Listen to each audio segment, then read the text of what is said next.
Is a woman obligated to pay half of the financial bills? Is she obligated, whereby there's a man in the house, to contribute financially, to lift up the man? Is she obligated to be the breadwinner of the home?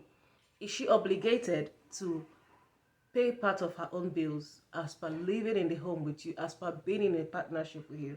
Hi, my name is Chinny, and on this channel I talk about life, stories, basically storytelling, attributing happenings around us with stories that are relatable to it.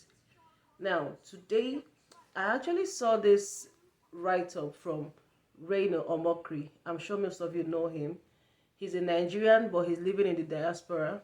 So he said something, and I'm going to read out from this. He said, "Dear men, you are under no obligation to do anything for your girlfriend. But if you marry her, you are under obligation to do everything for her. There is nothing like share the burden.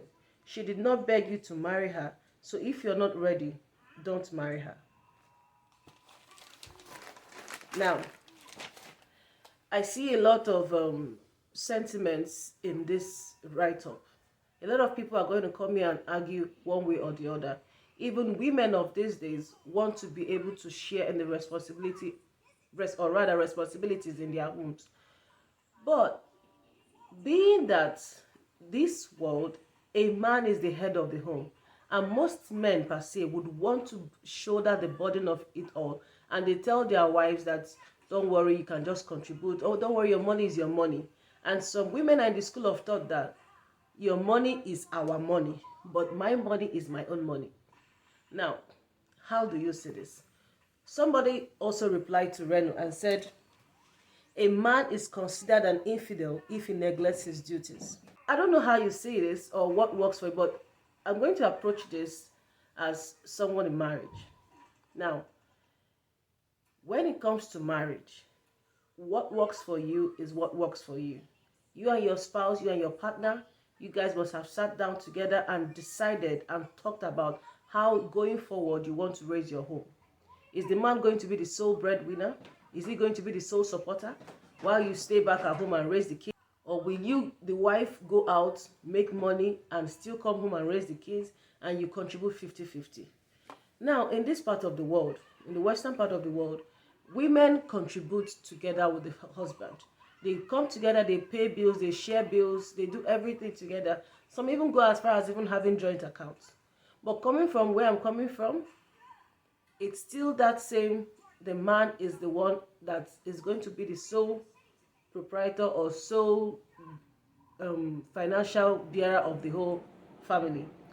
But some women still go to work and they still earn their own money. But some still choose to keep it. But notwithstanding that, even as a woman and you're earning something, you are still contributing somehow into the family's account. Because sometimes you need to get some things for your kids. You won't have to start waiting for your husband to get that. You also get gifts for your husband while you also get gifts for yourself. You go to make your hair, you do other little things you can do for yourself.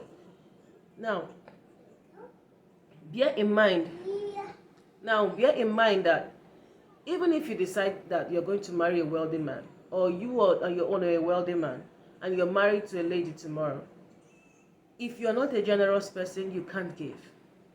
If you're a generous person, you will give and give and give and keep on giving. But a wealthy person that is not a generous person won't give. In fact, he won't even contribute too much in the marriage. Now look at what just happened some few days ago. Onyeka Owenu came out and said that she would have died if she had not left her marriage. And now going further into the little story she told us about, she said that her husband wasn't contributing anything to the family, to the upkeep and to the growth of the family, that she single-handedly raised her kids to their PhD level. A lot of people came out and said, why would that woman say that kind of thing after how many years of marriage? Now, why won't she? Some people also said that our mothers endured in their marriages because they had no other option. They had nowhere else to go.